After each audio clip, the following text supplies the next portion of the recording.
Hi friends, welcome back to study classes. तो my dear friends, Punjab assistant professor 2021 examination को लेकर हमारे पास कुछ अपडेट्स अभी आई हैं और हमारी जो नोटिफिकेशन है वो कुछ दिन पहले रिलीज हो चुकी थी और अभी अभी जो अपडेशन आई है वो आई है आपके सिलेबस को लेकर, आपके रिटन टेस्ट को लेकर।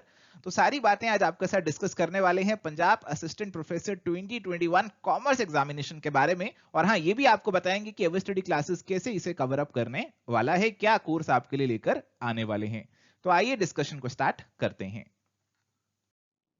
तो यहाँ पे सबसे पहले अगर बात करें नंबर ऑफ पोस्ट की, तो यहाँ पे हमारे पास 70 पोस्ट हैं कॉमर्स असिस्टेंट प्रोफेसर के लिए। तो department of higher education and languages government of Punjab जो है ऑनलाइन एप्लीकेशंस इनवाइट कर रहा है एलिजिबल कैंडिडेट्स के लिए। 70 पोस्ट पे रिक्रूटमेंट करने वाले हैं assistant professor college cadre in the subject of commerce. तो टोटल पोस्ट है 70 और इसमें आपकी रिजर्व पोस्ट भी हैं और आपकी अनरिजर्व पोस्ट भी इसी के अंदर इंक्लूडेड है।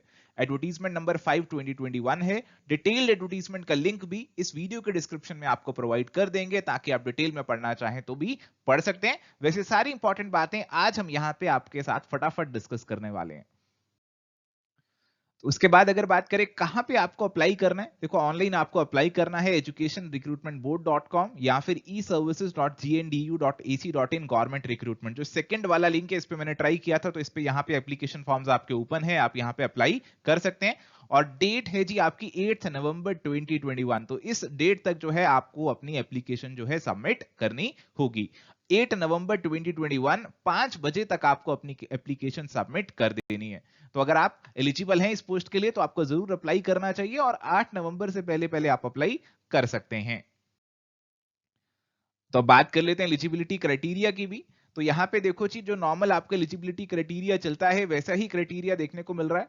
गुड एकेडमिक रिकॉर्ड, इसमें कहा गया कि आपके एटलीस्ट 55% मार्क्स होने चाहिए आपकी मास्टर्स डिग्री के अंदर।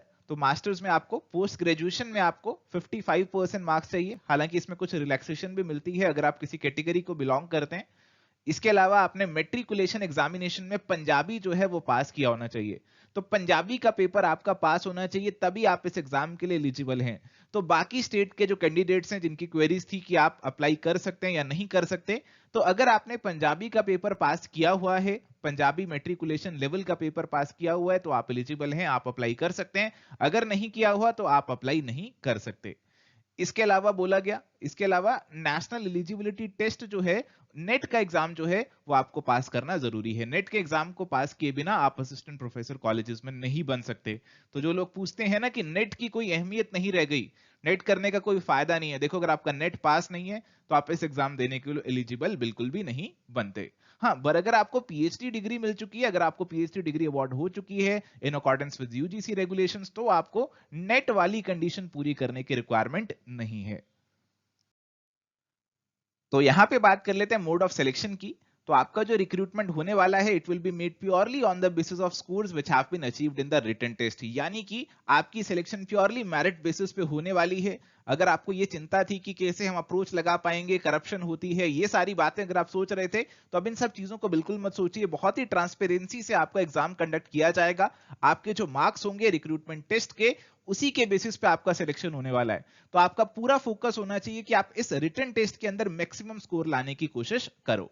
जो भी सक्सेसफुल कैंडिडेट्स होंगे, इन ऑर्डर ऑफ मेरिट उनको बुलाया जाएगा काउंसलिंग के लिए, उनके डॉक्यूमेंट्स वेरीफाई होंगे और उनको अपॉइंटमेंट लेटर्स इशू कर दिए जाएंगे। तो आपको कोशिश करनी है कि इस रिक्रूटमेंट टेस्ट के अंदर आपका मैक्सिमम से मैक्सिमम स्कोर आए।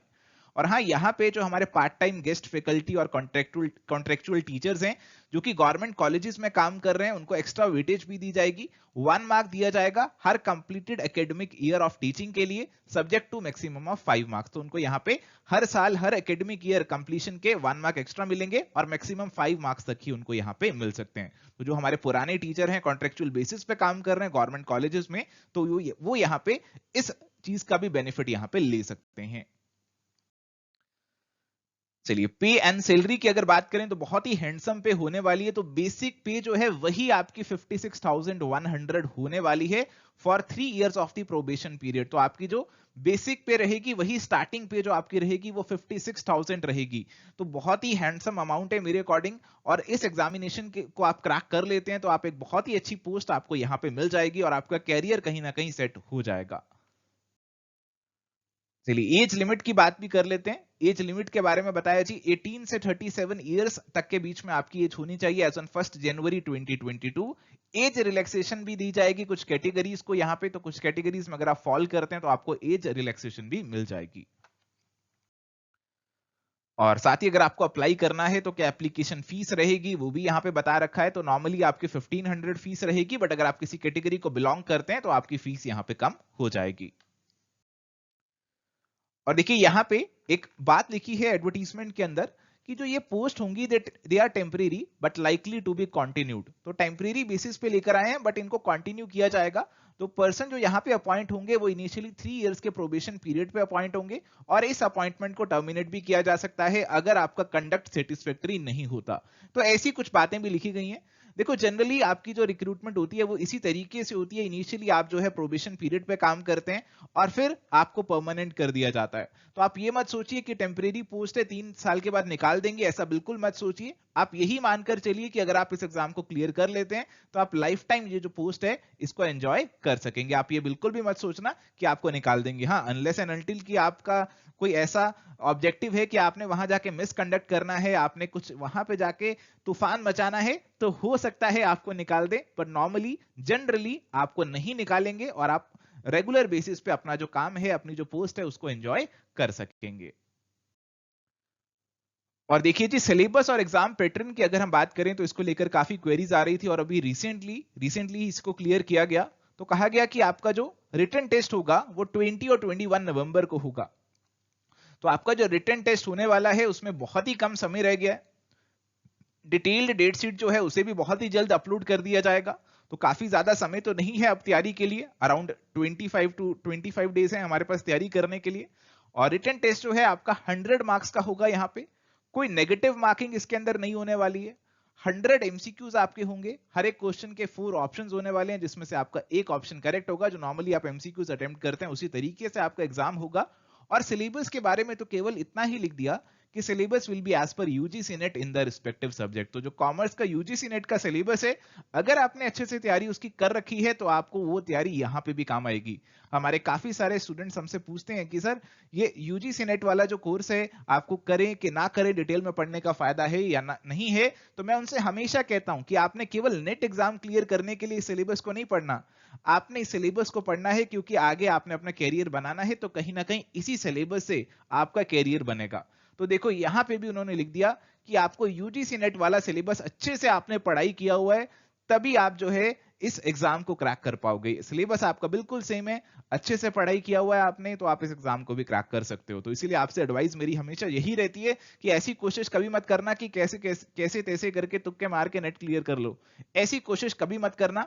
कोशिश करना कि अच्छे से तैयारी करो। जो भी आप एग्जामिनेशन की तैयारी कर रहे हो, खासकर ये यूजीसी नेट एग्जामिनेशन जो हमारा है, इसका सिलेबस आपके और बहुत जगह पे कॉमन होता है और बहुत जगह आपको काम आएगा। अब देखो हमारे पास अब टाइम तो थोड़ा सा कम रह गया है और हमें अब तैयारी भी करनी है। तो किस तरीके से अब तैयारी करें ये भी हमें स्ट्रेटेजी बनानी है, अप्रोच बनानी है। इसको लेकर एक अलग से भी सेशन आपके साथ हम यहाँ पे कंडक्ट करेंगे। क्या एवर स्टडी क्लासेस कोई कोर्स लॉन्च करने वाला है पंजाब असिस्टेंट प्रोफेसर 2021 के लिए? तो डेफिनेटली माय डियर फ्रेंड्स, आपकी क्वेरीज हमारे पास आ रही हैं। कुछ दिनों से आप हमसे पूछ रहे हैं कि कोर्स कब लॉन्च करेंगे। तो हम आपसे यही कह रहे थे कि एक बार सिलेबस आ जाने दो, फिर हम डिसाइड करते हैं कि कैसे लॉन्च करना है। तो अब सिलेबस भी फाइनली हमें बता दिया है। तो अब हमें क्या करना है जी, हम आपके लिए कोर्स लॉन्च करने वाले हैं और इस कोर्स के अंदर आपको टाइम कम है तो बहुत डिटेल में तो आप इतना भी नहीं पढ़ सकते कि बहुत सारी वीडियोस आपको दे दें और बहुत कुछ दे दें पढ़ने के लिए। मेरे ख्याल से आपका फोकस यहाँ पे होना चाहिए केवल रिवीजन पे और प्रैक्टिस पे। और रिवीजन और प्रैक्टिस के लिए आपके लिए कोर्स यहाँ पे लेकर आने वाले हैं जिसमें आपको रिवीजन के लिए वीडियोस नोट्स मिलेंगे और प्रैक्टिस के लिए बहुत सारे एमसीक्यूज आपको यहाँ पे मिलने वाले हैं। कोर्स बहुत ही जल्द आपके लिए लेकर आने वाले हैं। और माय डियर फ्रेंड, सारी डिटेल्स आपको एवर स्टडी क्लासेस के यूट्यूब चैनल पे ही मिल जाएगी। और आप हमारा जो चैनल है उसको जरूर सब्सक्राइब कर लेना ताकि इस कोर्स से जुड़ी सारी अपडेट्स आपको मिल सकें। So thank you my dear friends, ये था हमारा discussion Punjab assistant professor 2021 recruitment को लेकर। देखो ऐसी जो पोस्ट हैं वो रेगुलरली नहीं निकलती हैं, बहुत सालों बाद ऐसी पोस्ट निकलती हैं। तो अगर आपका टारगेट है, अगर आप पंजाब से बिलोंग करते हैं, नॉर्थ इंडियन रीजन से बिलोंग करते हैं, तो आप इस एग्जाम के लिए जरूर अप्लाई कीजिए। आपको एक्सपीरियंस तो जरूर मिलेगा, और अगर आपकी सिलेक्शन हो जाती है यहाँ पे तो आपकी लाइफ यहाँ पे सेट हो जाएगी। तो मेहनत करिए, पढ़ाई करिए और कोशिश कीजिए कि इस एग्जाम के अंदर आपका मैक्सिमम से मैक्सिमम स्कोर आ सके। Thank you, bye bye, take care, all the best.